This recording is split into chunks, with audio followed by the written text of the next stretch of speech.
Hello, and welcome to episode number 77 of the LSR Podcast. My name is Matt Brown, joined each and every week by the brightest minds in all of the gambling industry. With me, Dustin Gouker, Adam Candee. You can follow them on Twitter, and you should, at Dustin Gouker, at Adam Candee, 2 E's, no Y. If you despise yourself, you can follow me at Matt Brown M2. We're on all the places that you get your podcast, so please go in, subscribe, rate, and review. Do appreciate that a ton. We're going to talk about Tennessee, our newest state that is up and running, what happened with the election and sports betting, some good, some bad.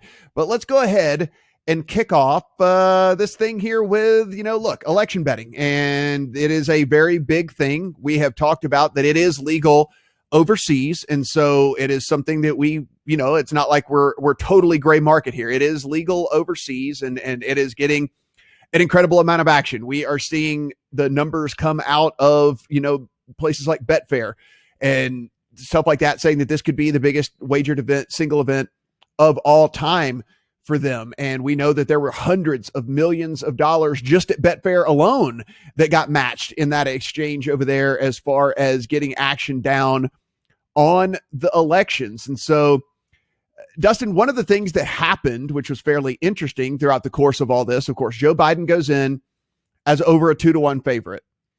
Then throughout the course of the evening, as the results start to come in, the numbers start going absolutely haywire and changing literally by the minute. It was the craziest thing. Like in every 5-minute increment, these numbers started going nuts. And you and I offline were kind of talking, and we were like, what is really going on with all this? And I think we got some kind of clarity here into the election betting market, and maybe that it's not the most efficient. Yeah. So, obviously you and I and Adam and probably a lot of you were watching election results come in, and Florida was the state that was getting results in earlier. It was leaning heavily Trump, not Biden. Biden went into it, I think, as a favorite probably to win Florida. Polls had him up slightly, but within the margin of error.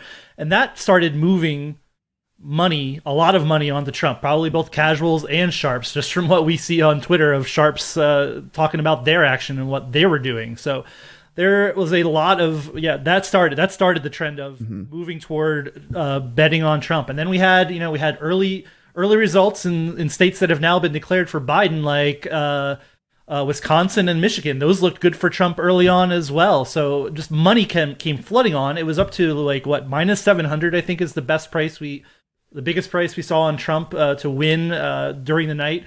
And then obviously all that started getting clawed back as results started becoming known. And what's wild to me, and as we do all of this, is that we kind of knew this was going to happen. Right. Blue shift in the mail voting and all of this. We didn't know exactly how it was going to play out, but we knew that the in-person voting that was going to be counted more quickly would be heavily Republican. That's the way everybody was talking about that in the weeks leading up to it. So there's a big disconnect between the reality that we were going to get with the election and what people were betting and how they were betting it. And obviously, I think most of betting Twitter and just people who are gamblers were looking at the results in real time, thinking they had something, and they had nothing. And it was very interesting to watch play out in real time as we see odds, we see people talking about betting on it, and it was a really interesting night from the betting perspective. So, Adam, Dustin and I both did kind of got into a little bit of a conversation. We quickly hopped out because it doesn't seem like it was absolutely really worth it.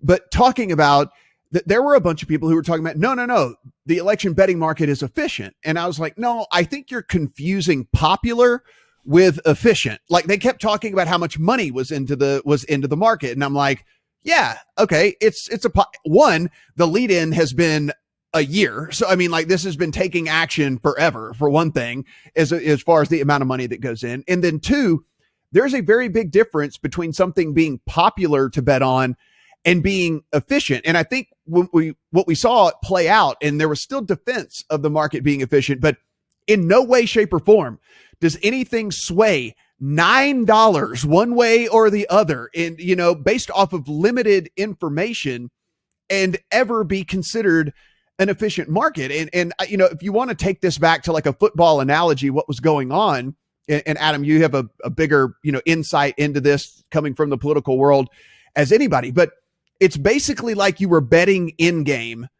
and the team is on their own 5-yard line, and they completed a 3-yard pass, but since it was a completion, you instantly jump in and start betting that team, even though they have 98 yards still to go and whatever. It was like every little tiny bit of news was causing a reaction in this market. And that is not an efficient market. That is people just betting off of very limited information without any sort of expertise.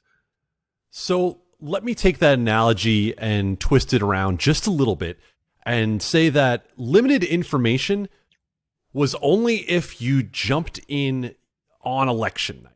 If you're someone who has followed not only this election, but previous elections, then you knew right from the start the way this game was going to be scored, right? If we're going to use the football analogy, we knew that one team was going to go ahead by halftime, but we also knew that come the second half, the other team was going to have like twice as many players on it as the first team, and they were going to have a pretty good chance to come from behind. Like, the idea of Republicans voting on election day is not just this year. E-Day voters have been Republican for a very long time. So if you want to talk about an in-game market, there was not efficiency in this market, in large part because people did not use the available information to inform their bets, right? This was a lot of blind betting based on what they were seeing right in front of them at the moment. And, to go behind the curtain a little bit, you and I were texting a little bit on election night, and I kind of made an analogy to say, look, here, if you see that the range of outcomes based on a spread is, X to Y, we're leaning one direction right now, but there are a lot of points that are still going to be scored. And, we kind of got to the point where we're saying, yeah, I don't think these markets have it right now, because that's just the way that it tends to play out in these elections. So, point being, I don't believe that the markets were at all efficient. And I would argue that point with just about anyone who wants to bring it up, in large part because the same people who use 20 years of NFL historical data to inform their models, some of these very smart, very respected people in terms of Twitter, I actually saw one of them out there say, oh, this is over at about 8 o'clock Pacific time. Mm-hmm. Sorry. Right. No. Right. And Dustin, going back to the efficiency standpoint here is like, okay, if a football line comes out and it's a quote unquote bad line, or a line that, a lot of these people who are very good and sharp sports bettors disagree with, they have a model where it has been spit out, where they understand what they believe the number to be. And when that number is off, that is what shapes these football lines. That's what shapes that market. And that is what makes these things so incredibly efficient. Well, what is going on in the election is basically you're going off other people's information. You're going off of the polls, which have proven to be incredibly inaccurate so far throughout the course of this. So basically you are forming an opinion based off of one, limited information, and somebody else's information in this as well. So I can only imagine, and I'm not speaking for everybody out there, so there's going to be somebody listening to this and they're going to send me an angry tweet and be like, I do have my own election model. I believe you. I'm just saying, for the most part, you're going off of information that you're getting from other people when all this stuff is being put out, which we have found to be pretty grossly inaccurate now in 2 straight presidential elections. And so the efficiency standpoint here, I don't really think has a leg to stand on, because we're talking about something that I think people are really, really confusing. That's one, kind of fun to bet on, 2, just really super popular to bet on, and 3, that the amount of money does not mean that the market itself is actually completely efficient. Yeah, and you can make an argument that it was efficient before election day, because we had Biden at a 2-1 favorite most places, right? That seems reasonable. That's probably more in line than the 1-9 favorite that 538 and some other poll aggregators had as terms of his chances. So there's that. It became wildly inefficient and irrational on election night, totally. And I tweeted this, we talked about it, but in order to effectively model what was going to happen on election night, you'd have to have so much data. Right. You'd have to have basically what's going into the decision desks at a CNN or Washington Post, New York Times, 538, whatever. You'd have to have that data coming into you in real time, the same time that all the news outlets are getting, and be able to then digest that information and turn it into actionable intel. Even at that, beyond that, you could even again, you could know what we're talking about, what Adam and I are talking about here, just know the makeup of how the voting was going to come in. You could have known that and absolutely arbed the market and said, this Trump number is wildly out of base. We know that these numbers are going to change. Anyway, it really was people watching in real time, looking at the results and saying, this is what I think is going to happen, and based on nothing other than just the results that you're seeing whatever on TV news or channel on they your were websites, watching. right? Yeah, whatever news channel they were watching at the time. You'd get an update every 5 minutes, and then every 5 minutes, we start seeing the line just go absolutely crazy. So they are literally just reacting off of information that everybody else has as well. And then the steam starts happening. And Adam, this is something, we see in sports very rarely that it's going to move, steam can move a line, a point or something or whatever. Like we did never see this type of gigantic spread that happened. And I think a lot of that was steam as well, is like somebody hears a news report and they go, oh no, this doesn't look good. Bet. And then somebody sees that line start to move and then they go, oh my God, what do they know that I don't know? And then they start betting. And again, that's why I'm saying that's not efficient, because I think there's just a lot of people chasing at what everybody else is doing. I think it's just a lot of sheep kind of mentality where it's like, line's moving. I must not know something. I must be on the wrong side. Come in, click. And it was happening over and over and over again. So, not to belabor the point here, but it was just shocking to me that there were people out there who I consider to be super, super, super smart in the betting industry who were saying like, oh no, these election betting markets are super efficient, when you're drawing off of not really any information that can be incredibly validated, because as we found, like exit polls don't mean anything. These polls beforehand really didn't show the accurate picture of who was turning out and which way they were going to go and all that. So we were kind of, I'm not going to say throwing darts, but it was a very educated guess more than anything else. All right, so you've now 4 times said that the polls were grossly inaccurate, and I'm going to give you 100% pushback on that. The polls actually are right within just about one standard deviation right now. If you look at what they had, the national average was running about Biden +8. So that's just basically popular vote margin across the country. By the time we count everything, it's probably going to come in around Biden +5. I'm not talking about the overall. I'm talking like state when to it comes state. I mean, like Wisconsin was supposedly 14 to 17 points up for Biden. The Susan. No, that was one poll, Matt. I mean, there was one poll that showed 14 to 17. It wasn't operating. The Susan Collins district didn't have a single poll that had her winning that at all. There were a lot. Maine had a lot of ticket splitters in terms of people who voted one way for president and one way for Senate. I mean, we could argue this over and over again, but let me get to something else that you said that I think illustrates this point accurately, right? Dustin talked about Biden being 2-1 favorite prior, right? So when we adjust that to, let's say, football numbers, right, and make that sort of NFL numbers, you're working around 4 or 5 points there, right? You're working around a 4 or 5 point margin. Now you move it out to, what was the top that we talked about? Almost Trump 7 had to gotten 1 to -700. Biden was like in the mid +5s. So like you were getting over 5 to 1. Yeah, you're over 2. Yeah. You're over 2 touchdowns at that point, right? Like you've moved into territory of an assured favorite, and there was nothing at all to support that. And you don't have to necessarily have even had what Dustin was saying. You don't have to have real-time county level feeds coming into a model to know that. You have to know that 2016 was not necessarily repeatable, because what was happening to a lot of people, in my opinion, is that they saw a repeat where the polls had put Biden slightly ahead in Florida, and they saw Florida coming home for Trump in the end. And then they thought, well, that'll play out the way it has everywhere. Well, let me take you inside that for a second. Why did it play out the way that it did in Florida? It played out that way in Florida in large part because of a large Cuban and Central and South American population that swung toward Trump. Well, that was different than what happened in 2016. It was largely a white population swinging to Trump in ways that wasn't expected. That made it repeatable in the upper Midwest. That made it repeatable in Michigan and Wisconsin and other places in 2016.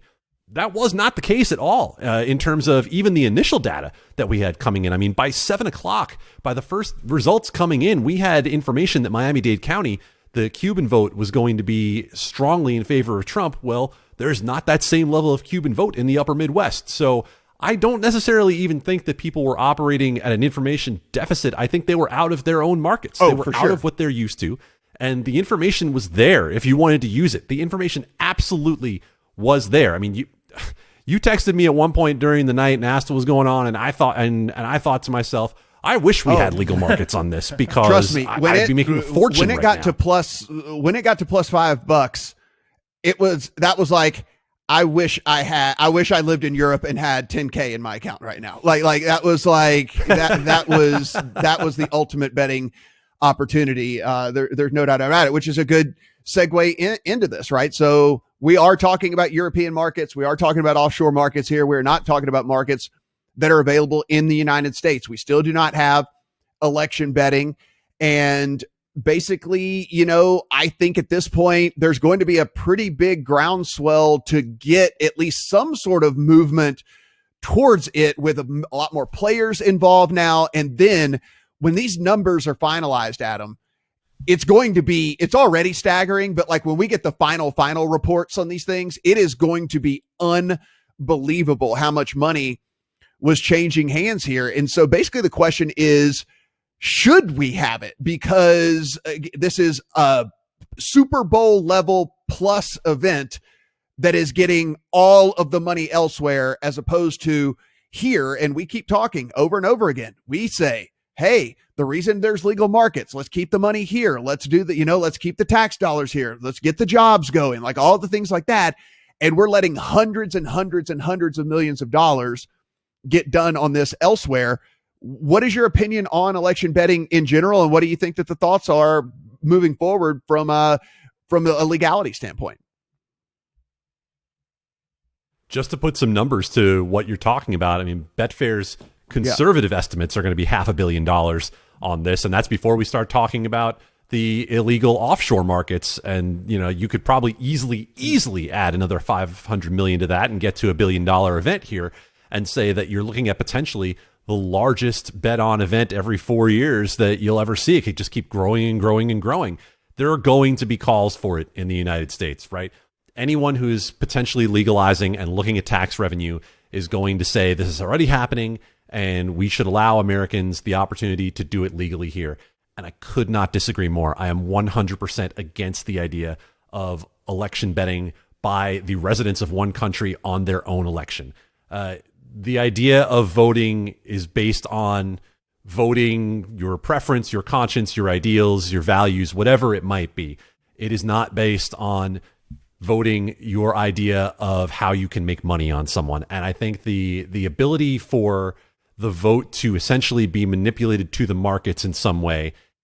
Look, I'm not talking about one person having that sort of influence. I'm talking about when people don't have a real feeling for something, voting a certain way because they think it'll make them $1 or $2, when it could eventually affect the country the way that any presidential election has the ability to affect the country. I have no problem with being able to bet on elections that you cannot directly vote in, but elections that we can vote in, I could not be more Dustin, I'll opposed to ask the you the idea. same question, but Adam, this is actually a change of opinion for me. I actually had a mea culpa through all of this, because I always thought, I'm like, listen, it's happening anyway. I kind of went the same direction I've gone with a lot of this stuff, right? Like, hey, it's happening anyway, and it's going to happen anyway.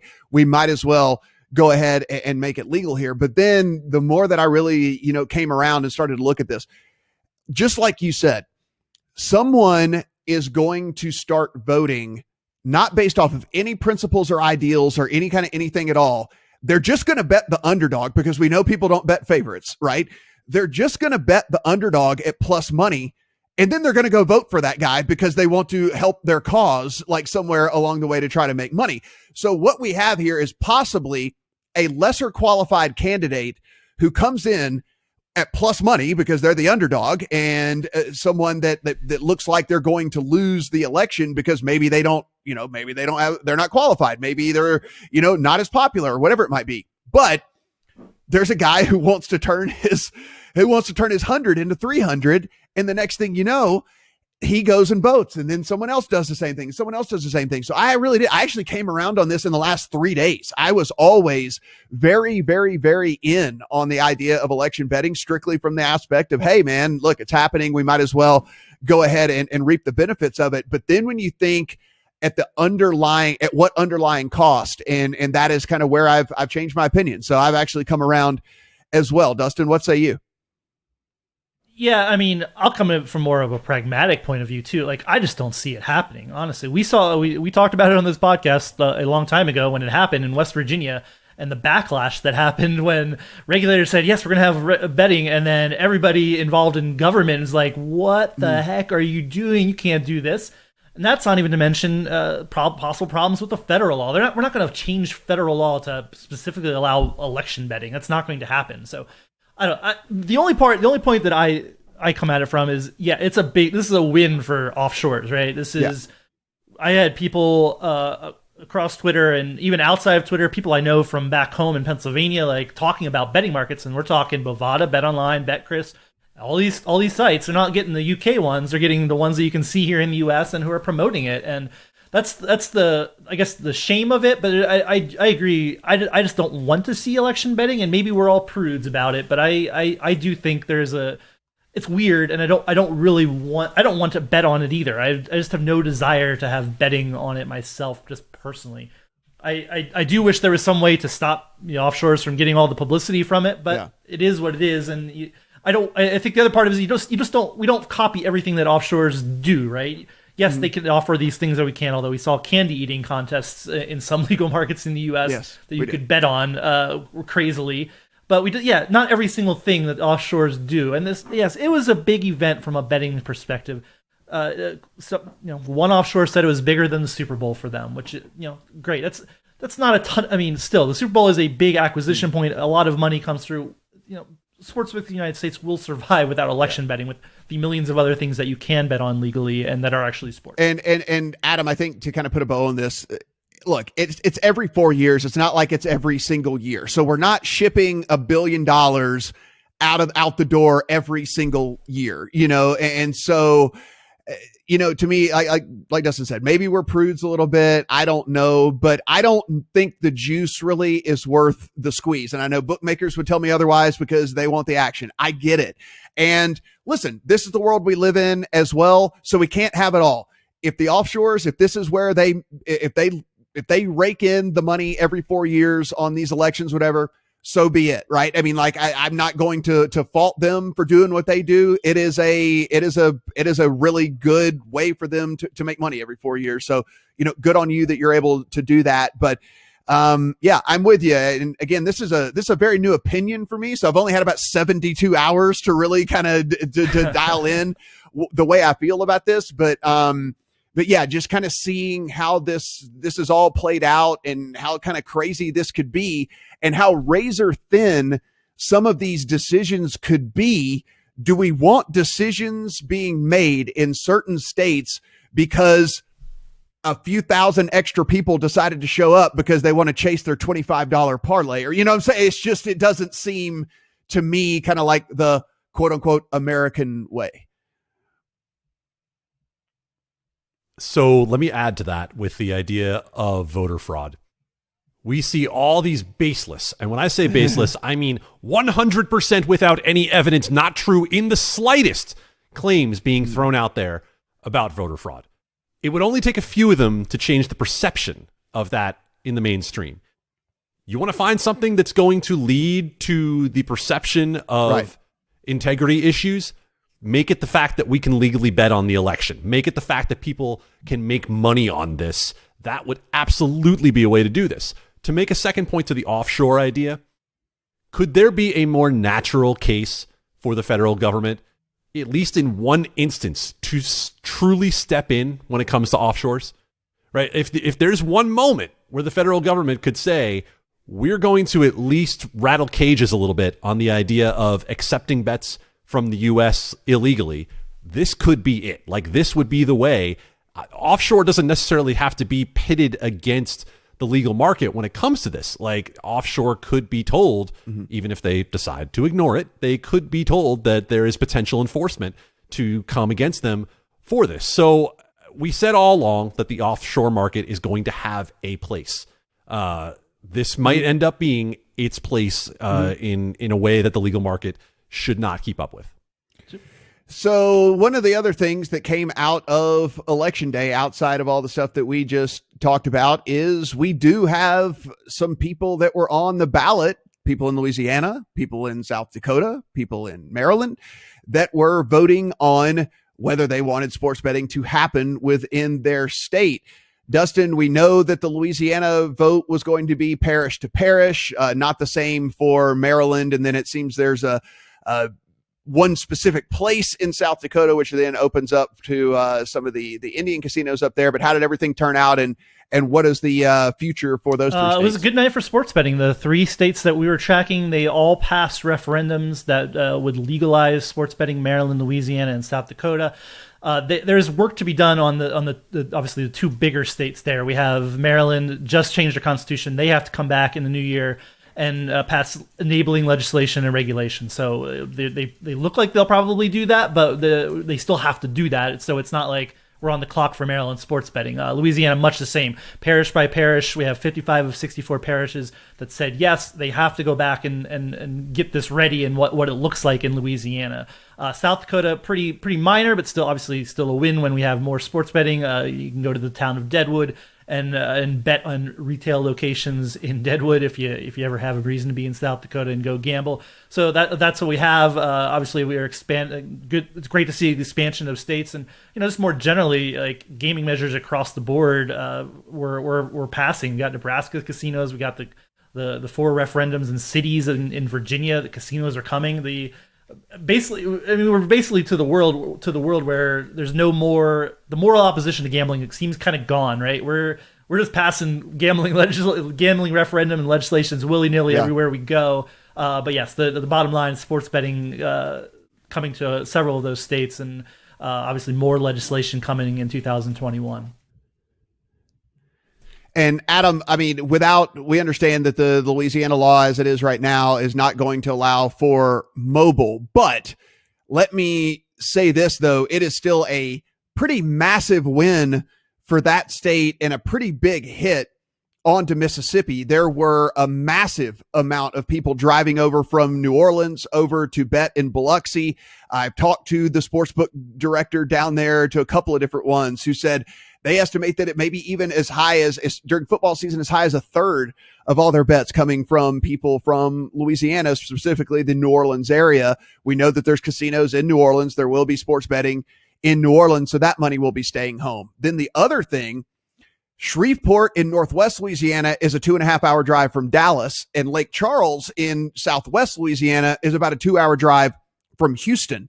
So not only are you keeping money in state in New Orleans, you are now bringing over Texas money from Dallas and from Houston, the 2 biggest cities in that state. It's a pretty big thing that I think is flying under the radar here for Louisiana. Is not only are you gaining any new people that would bet, you're keeping money at home in one city, and you're gaining all of this new traffic, because the only reason Shreveport has a bunch of casinos is because of Dallas. The only reason Lake Charles has a bunch of casinos is because of Houston. So you are going to see those guys come over, and I think Louisiana might put up some pretty interesting numbers until, things kind of shake out nationally.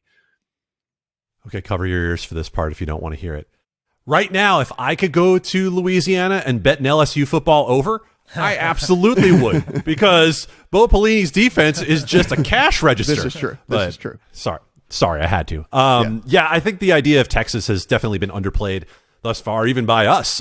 Texas has been thought of as one of the 4 holy grails that's out there in terms of sports betting: New York, California, Texas, and Florida.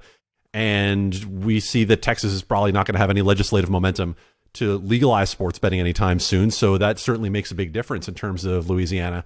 Now, keep in mind, you're probably not looking at actually being able to legally bet on sports until closer to 2022 in Louisiana, because the legislature still has to come back and pass a taxation mechanism and some other enabling rules to make it happen. And as we saw with the DFS vote 2 years ago, that is not necessarily a sure thing to happen immediately. So, mobile won't be completely out of the question. The legislature will still have some say in terms of that. But we see those referenda pass. And I think the other big one to keep in mind, as Dustin said, was Virginia, because getting those physical casinos increases the likelihood of more applicants for sports betting in Virginia, which will start early next year. And we already saw there have been numerous applicants in Virginia. The state hasn't told us quite yet, but definitely a good day for sports betting across the U.S. on Tuesday. Yeah, my friends back home were sending me the I voted, and they basically were like, yeah, I voted, and the proudest thing that I pushed, it wasn't even for president. It was it was for yes on sports betting. So they were very happy to be able to hit that yes button on that. Adam, we talked about that we were getting a new state actually going live, not just voted into legalization, but actually going live, and that happened this past weekend. State of Tennessee finally pushed its button on going live almost a year and a half after passing legislation to make it legal. Began on Sunday. You had 4 operators, 3 of whom were big national operators, going in and turning their apps on live, and by every account that we've heard, went pretty well, fairly smoothly, not a lot of problems when it came to launch. Widely reported, and I still think it's hilarious, that the very first bet placed in Louisiana was for a dime, an actual 10 cents. In Tennessee, I should say, was for an actual 10 cents, not a dime in sports betting parlance. So we have 3 more applicants in the pipeline right now for Tennessee. It's an online-only market. One of the big fears was that because of this strange 10% minimum hold rule, that the pricing might be significantly off right from the start. We didn't see that. Now, keep in mind that the minimum hold rule won't kick in until early next year, but we did not, at least initially, see any of those worst-case scenarios coming true. Dustin, I guess one of the, we were sitting here celebrating everything that happened on Election Day, but maybe one of the things wasn't so incredibly good. What was the news out of Ohio? Yeah, so Ohio, I think we've been reporting on this in the podcast, that Ohio was trending really positively in terms of what was going to happen and whether it would get to the finish line here in this lame duck session, that they'd pass something. Everything we've been hearing has been pretty optimistic that something would get done. Here, Election day rolls around. We learned that 2 of the sponsors of the bills are getting voted out of office. A third one, another important one, was term limited and also leaving. So that raises the stakes in the short term of getting this through. That if we have the people who are carrying the water for the legislation out, if we don't get it done in the lame duck session here over the next couple of months, that maybe we're looking at a problem and a longer horizon for Ohio to get it done. We'll see. We also had a draft of the bill, which was not necessarily great for operators. Fewer skins. We were at 3. We have 2 skins per licensee now, which would, we reported a bunch of this. There's Ohio access deals. Some people had a 3rd skin deal, and those people are now probably scrambling to look for how they get into Ohio should it come live. So Ohio, which I don't know, it was a prohibitive favorite at one point to legalize sports betting, perhaps this year. I don't know. I'm not sure we're pumping the brakes entirely, but it's complicated for sure, and it then takes the window beyond. If they don't get it done this year, it makes it look much more complicated in 2021. Adam, I'm going to combine a couple of things here because I do want you to kind of give your opinion on Ohio, because obviously, not only the positioning of Ohio with all the surrounding states that are getting online and already have sports betting, also the rabid, incredible fan base there. There's 2 different, two different, super college football fans, super pro football fans, and everything in between. So, tons and tons of potential dollars there. And I do want to swing back to one thing you said a little bit earlier. You said that Virginia was not telling you guys who is actually applying for the licenses there in the state, and what's the insight into that? What is the reasoning for that? So we'll start with Ohio and what's going on there. You're right. It is a potentially hugely lucrative market, and what we're really going to find out here when it comes to Ohio is how strong is the political will, because a lot of this has been tied up for the last year or so in a fight between sponsors in different chambers as to who regulates Ohio sports betting. Well, do you want to get it done and find some sort of compromise on who the regulator is, or do you want to let it languish and have to start this thing all over again when it comes to the next session. Remember, it's a 2-year session in Ohio. So we started talking about this bill last year, kind of put it on pause, thought we'd get back to it this year, had the pandemic get in the way. And all of a sudden now we find ourselves with Greenspan out and trying to figure out what's going to happen next in the lame duck session. So that's Ohio. On the Virginia side, you know what? It appears that right now they're hiding behind the idea that they don't have to release the information because it's an ongoing application process. I don't really get the point. I don't understand why why is holding that information back at all advantageous. I mean, you would think that these companies would want their presence in the state to be known. I don't know that there's some competitive advantage to not knowing who it's going to be, because there's going to be some lag time between the application being approved and companies being able to start up. It's not like anyone's going to get a head start at the line or anything like that. So very strange. I will say we are continuing to push via the legally available means that we have to find out who those applicants will be in Virginia, but we still expect that that's an early 2021 start.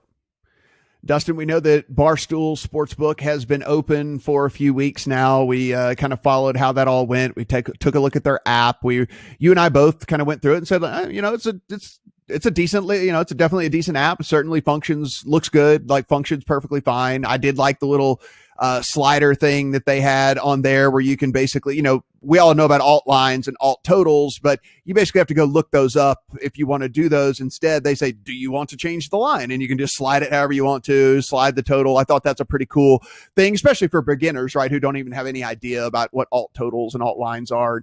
Things like that make it super easy on them. So I did enjoy that part about the app. But, as we sit here, we have a little bit of a sample size with all of that. What is their their soon-to-be parent company in Penn National? Yeah, so Penn National had third quarter earnings this past week and said, basically said Barstool was exceeding its internal expectations. So, they're not supposed to lie during these things. So I presume that is true. But when you're on an earnings call, you're talking to investors, you have to be telling the truth. So I take it that is probably true, that they have exceeded expectations. Of course, those expectations are based on the launch of online sports betting in one state, basically, which is Pennsylvania. And we know they've done well in Pennsylvania. In the early days, they took $78 million in handle since launch.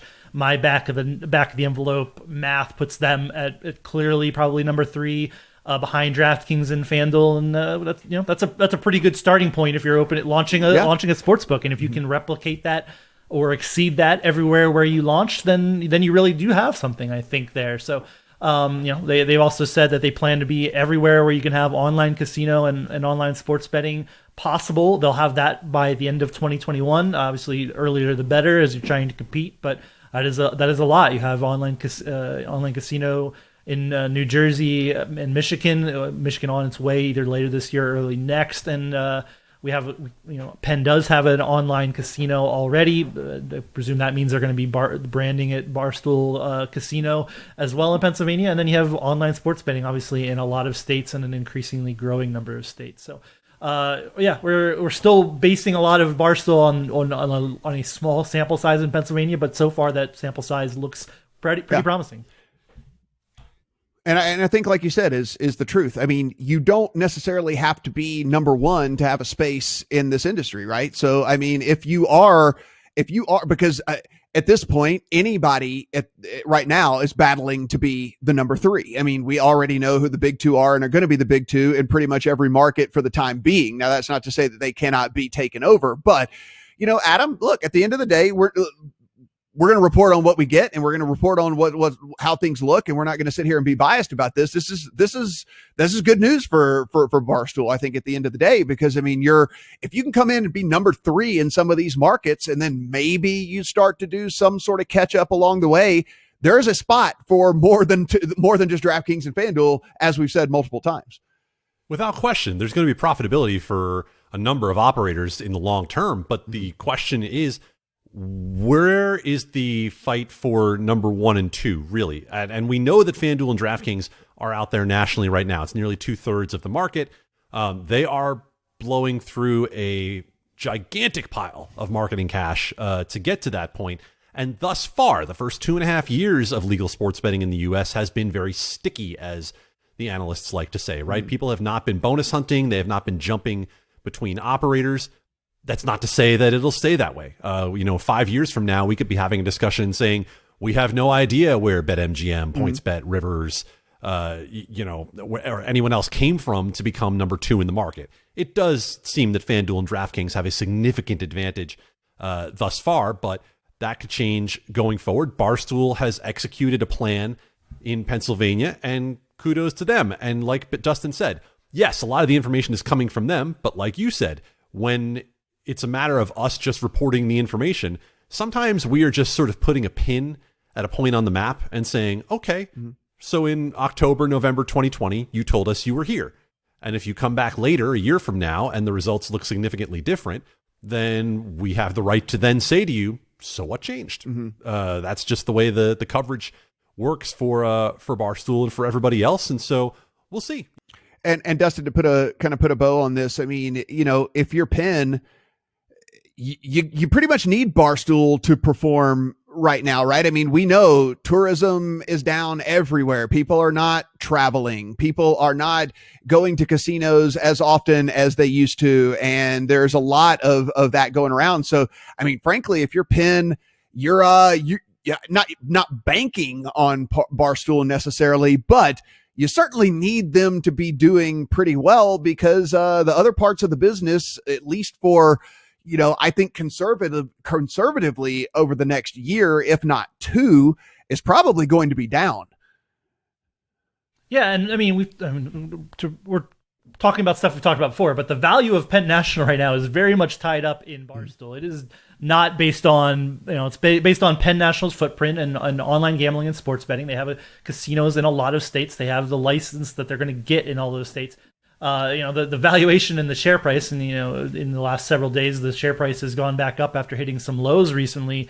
But yeah, Penn National is tied up in Barstool, even though it's only got a minority ownership of the company, and obviously it looks like they're going to move toward having majority ownership over the next several years. But yeah, it's Penn National. This is the world we live in. You got to land-based casinos are going to continue to underperform in the short term with the pandemic, and online sports betting and online casino. That's a great way. We know it's happening in New Jersey and Pennsylvania that this is helping casinos make revenue that they would not otherwise get. And Penn National, they're selling that story, and Barstool is a part of that. And Adam, take us home here, one that is, near and dear to you and I's heart, because this was something that might lead to new players maybe getting involved in our home state here in Nevada in the market. One of the big sticking points has always been that there is no remote sign up, no remote funding. You can fund with kind of this little workaround and stuff like that here, but it's not just your typical like you can on any of the other apps in any of the other states. And so it looked like they were at least going to talk about this, but then maybe not. So it's encouraging to see, at the very least, that the Nevada Gaming Control Board is going to once again give consideration to the idea of allowing people not to have to drive to a casino and go to the sportsbook to sign up. This came about last week that we saw the hearing go on the calendar, and then we saw the hearing come off the calendar. Not quite sure as to why yet, but this would be the third time in the last 5 years, 2016 and 2018. Previous attempts were made that didn't ultimately go through, and give it one more shot. And the difference this year, Matt, as you know well, is that the pandemic and the casino shutdowns brought about a new era for the sportsbooks where they couldn't get new customers for a couple of months. They were doing drive-throughs to get people to fund accounts and to cash tickets.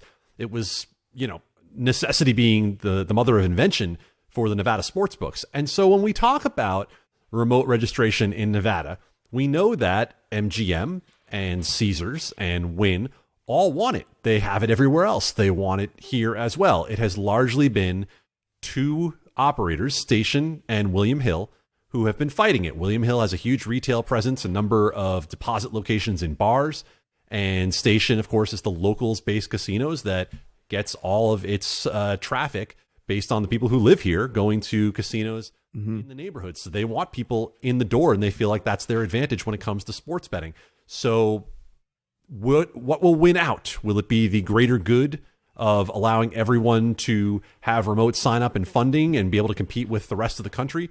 Or will the interests of a few continue to outweigh the interests of the many? I think you could also look at September and say that when visitation to Las Vegas was still slow and hadn't really recovered yet, and the NFL started, and New Jersey put up $750 million in handle, and Nevada didn't clear $600 million, that's another thing that probably should open some eyes in Nevada when it comes to the ease of use of sports betting. And I wonder, and this is just speculation, but I do wonder if William Hill might change their tune as well, because one of the other things is because they didn't have a strip presence, right? And then now with taking over these CG books, they do have a strip presence. And so getting kind of like their branding and all of that now is available on the strip. It's not like they're competing with the big boys. Like that was kind of one of the things as well. It's like, oh, well, they're not on the strip. And so everyone's just going to automatically flock to the big names. Well, now if you walk in the Venetian, you see William Hill. Now, if you walk in the Cosmopolitan, you see William Hill. So I do wonder if maybe just a little bit, they think that their, competitive disadvantage isn't necessarily there as much anymore. And you would think that they would want to maybe move into this camp as well. But again, that's just speculation. I agree with you, and I think that you keep in mind that of those two entities that I just mentioned, Station Casinos is the far more politically powerful of the two, and so it's going to take some sort of negotiation with stations. I don't know if that's going to be some sort of a grace period, right? Maybe you set it up to where they get 6 months or a year until it happens so they can adjust their business model, and you're not doing it cold turkey.